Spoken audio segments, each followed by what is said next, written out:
this video, I'm going to share with you how a simple process of removing an IUD ended up being very traumatic for me.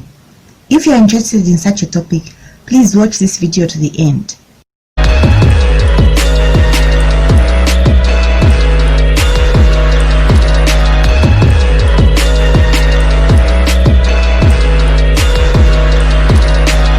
Hi, my name is Ophelia from Introspection Both Vibes, where we empower you with techniques for financial and personal growth.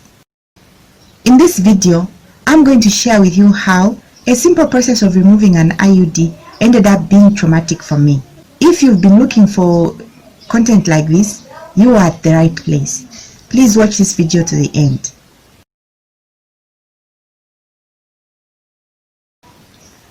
So I get to the hospital. So I get into the reception area, and then the receptionist asks me what I've come to do. I tell her, then she tells me that there's no need for me to fill in any paperwork. She asks me if I've come with my family planning card, which I had. So she says, okay, go and wait over in the waiting area, and then I'm going to take your card to the people that do the IUD extractions. So I wait in there in the reception, but then like 30 minutes goes by, nobody's calling me, and people, I can hear the other ladies where she took the card that they were just chatting, like basically they were just talking like. So I'm like, so I go back and ask her, and, hey, what's going on? I'm a little bit in a hurry. I need to be attended to. So then she says, oh no, it is in that room. You can go and find out from those ladies in there. So I went in there and found out, like, I asked the lady in there that when are you going to attend to me? I'm in a bit of a hurry. I explained myself that I had left a small child at the salon. My daughter is only 6 years old, and I left her at my friend's salon, so I needed to rush back. So then this lady looks at me, but then you could see that she wasn't very happy that I asked her that. Then she tells me something like, oh, no, we're going to get to you. Just go and wait. Go and take a seat. I'm going to call you soon. So, well, in that day, I wasn't in a mood to be very confrontational. So I just went back and sat. Yeah. Then like maybe 20 minutes later, she calls my name. Then that's when I went in. I go in there. She was all giving me attitude, and but then I was like, okay, I wasn't feeling like really getting into an argument with someone, so I just let it be. So I get in there. She tells me, no, get on the bed, take off your clothes, get on the bed. She gives me instructions, no, put your leg this side and that. I did everything that she asked. So then she the usual thing that they don't know, procedure beginning, procedure for IUD extraction, they scream, and yeah. So they start. So now you know that when they are doing the extraction, there's a thing that they use, like it's like a peg. It's a big, like a peg-looking instrument, but then at the end it's got a roundish shape, like, and so they put in that thing, and then they like go and clamp the uterus or something like that with it.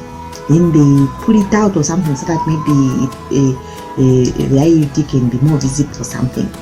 So now, by the way, there was another lady in there. This lady, it looked like she was an intern or something. She was a trainee nurse, I don't know, midwife, or I don't know anyway. But there was another person in there. So now this lady with attitude now starts explaining to this trainee lady that, oh, can you see the strings are visible? So once you see the strings like that, then you know that this one is a straightforward case. For other people, you can't even see the strings, and then you have to maneuver around, and yeah. So me, I'm just listening in, and then now they start.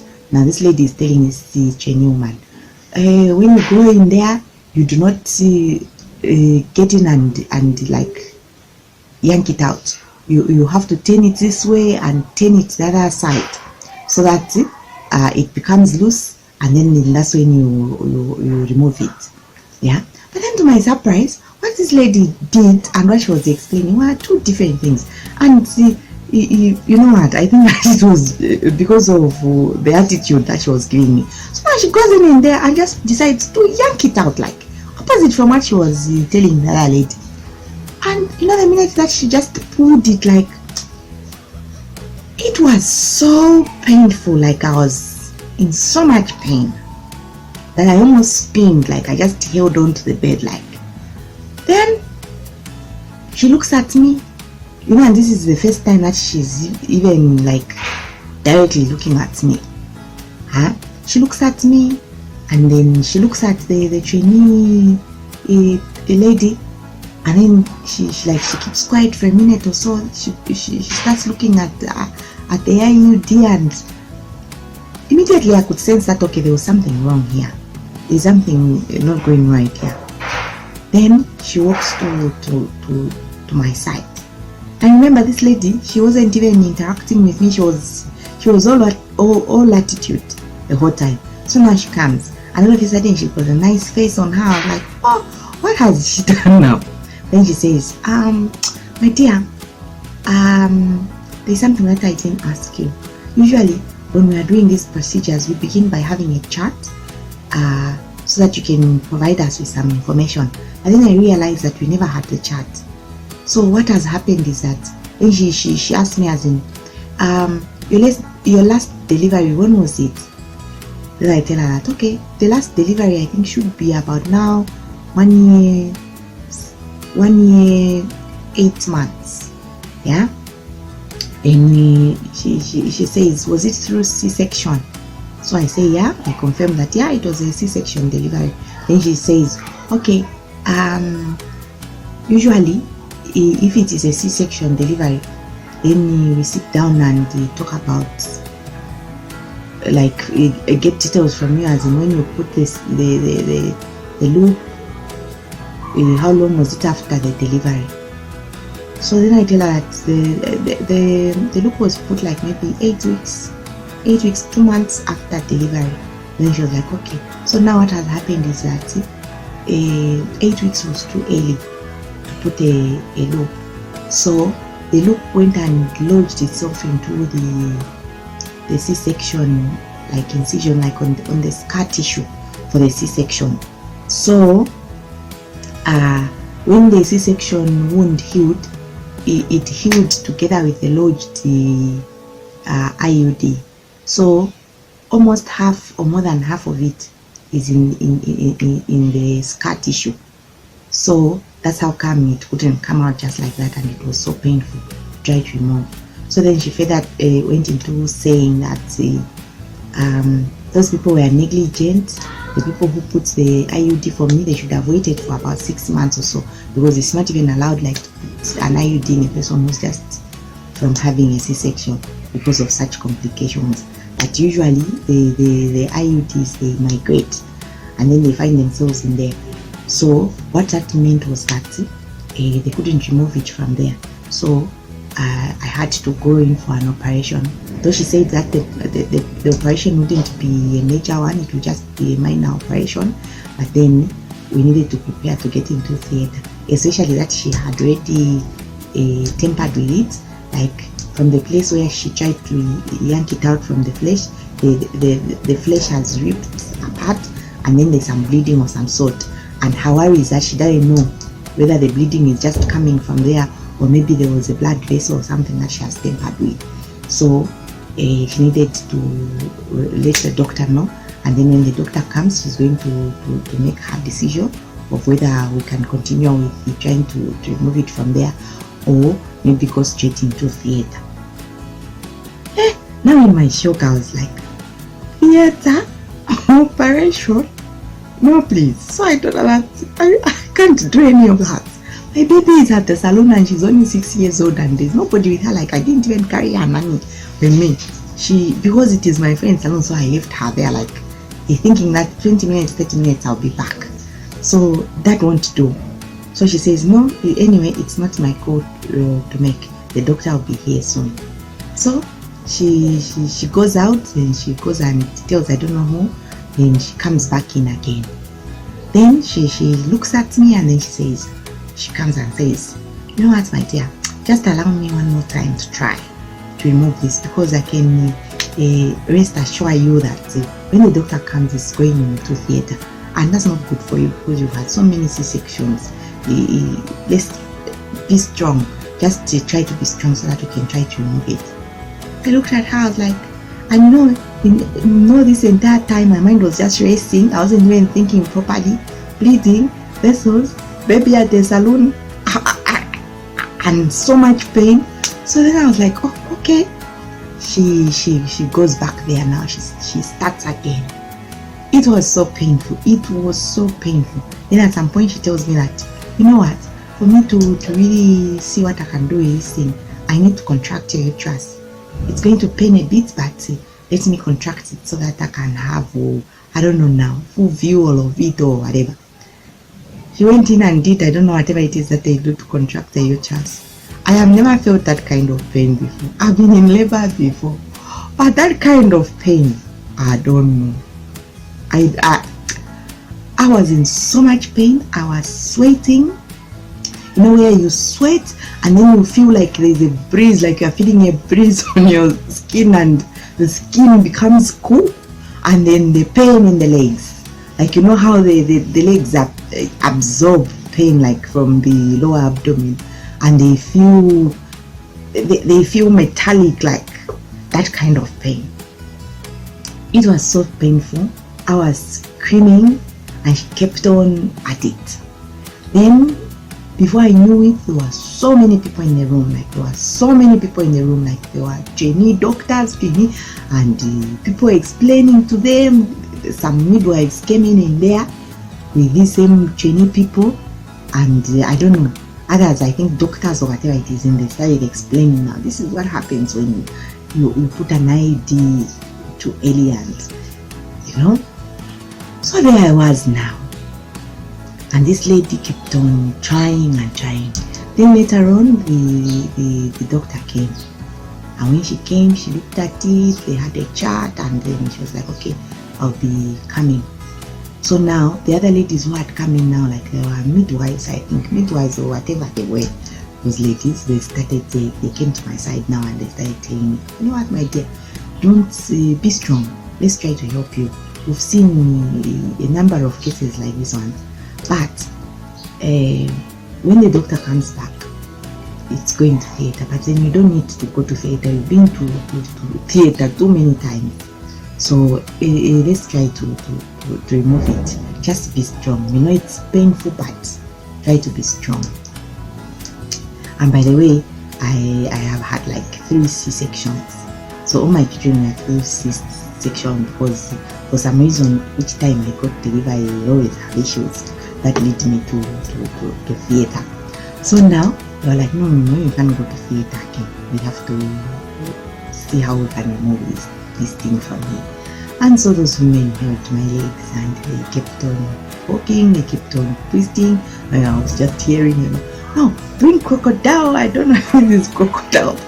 So I don't know what to call those things. And they bring some ugly looking instrument like this, and then they twist and I was in so much pain. I can't describe that kind of pain until he managed to remove it. And then when they put it off, they even showed it to me. Here it is. It was dripping with blood. It was drenched in blood, fresh blood. And by then I was so, like, all my strength was gone. I was just there, like screaming, crying. That's how they removed the thing. But then to my surprise, these ladies, I don't know really, up to now, I still think that I don't know what those women did, because to my surprise, they didn't want to write any notes about that. Even on because remember I didn't have any paperwork, like, so there's no file that they opened for me. So on the family planning card, they just removed that. They just wrote that IUD has been extracted, without writing the story of how it was lodged in the scar tissue. And then to my surprise, they wanted me to get out of there before the doctor came back. So they were like, no, put on your clothes, you're okay, you can go now. So I was like, what about the bleeding? Because you told me that you are not sure where the bleeding was coming from. So then that lady was like, no, I think we didn't touch any blood vessel, because it has even lessened. Like, if it were blood vessel, it would have not lessened. So just go home, you're going to bleed a bit, but unless the bleeding just continues, but then you're not even supposed to bleed for long. So if the bleeding continues, then you can come back. It shouldn't be a lot of blood, it should just be a little, and so you're okay to go. So then I asked them, as in, so you're not going to give me anything, no medication, no antibiotic, nothing, no painkiller? I'll just go just like this. No, you don't even need any of those things. But then what I realized later was that they needed the doctor to write anything. So, and at the same time, they needed me to get out of there quickly so that the doctor doesn't even find me. So I don't know. I played along also, and I left. But then at the back of my head, I was like, these people, what have they done to me? And what if I go and die at home with all those blood vessels that are saying that maybe they ruptured? But then I didn't even have strength. I just like walked to the car. I sat in the car for a good hour or so before I could move. That day, because I wanted to go and do grocery shopping, I didn't even do any grocery shopping. I just went straight, picked up my daughter and went home. But when I went home, I tried to sleep. Then all these thoughts in my head about the blood vessels rupturing. So I started to call a certain gynecologist friend of mine. I narrated the whole story to her, and then she told me that anyway, let's go and buy an antibiotic. She gave me a name for an antibiotic drink, and since I was saying that the blood by then had stopped, so she was like, no, it's okay, the bleeding has gone away, and that's fine, you should be okay. Now afterwards I was thinking, what is this that happened to me? Was that negligence? What is that? Did I play along also to cover up for that lady, or what happened? Yeah. Then as usual, I went to the internet, I went to YouTube, tried to find something on, but to my surprise, really, I never found anything on. So that was the motivation for me to do this video, so that if there's a woman out there who finds herself in a dilemma like that one, I just need them to know that there are people who gone through something like that. And since now it's been like a month after that ordeal, I haven't died. I'm still here, and I think really I should just be happy that they never ruptured any blood vessel really. So I'm okay, I'm here, it's fine. I think if there are any ladies who are worrying about this, I don't know, I'm not a medical person anyway, and I don't know, for me maybe I was lucky that it didn't touch any vessels or anything. But then I think going back and thinking about what happened, I think I should have spoken up. I should have not let them do that. I should have waited for the doctor, so that I just make sure that everything is okay, than just rushing out just like that, because I can bet you those people, they just wanted to cover up for the mistake that they did. Yeah, so that is my ordeal with the loop. But whether I'm going to use a loop again, 100% I think I will, because the loop itself, I think it's very effective. But then it is about the negligence for these people who do these things for us. So the lessons to be learned from this is that, one, a loop cannot be inserted before 6 months after a C-section delivery, because what happened to me might happen to you. It can migrate and it can get lodged in scar tissue and lead together with the C-section wound, and then you have issues. Then two, I think we need to, I didn't like the way I didn't stand up for myself. I think even if those women, I don't know if they were really trying to help me and save me from going to theatre, but then I think I should have done a better job for myself. I should have spoken up, and I should have seen to it that I get the medical attention that I deserved. Then I don't know. So you guys, you tell me. You comment in the section in the section for comments below. Were those ladies right? Did they save me by telling me that I should be strong, and they tried to extract the IUD on their own? Or maybe I should have insisted that to wait for the doctor so that he can do the proper thing, and that would have led me to go into theatre. So comment your views, as in which was which.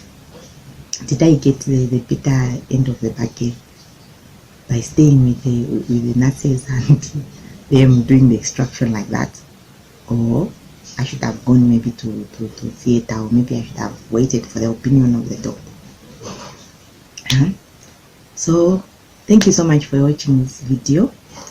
If you'd be interested in subjects like these ones, please subscribe to my channel by hitting the subscribe button just below this video for more videos like these ones as I share my life with you.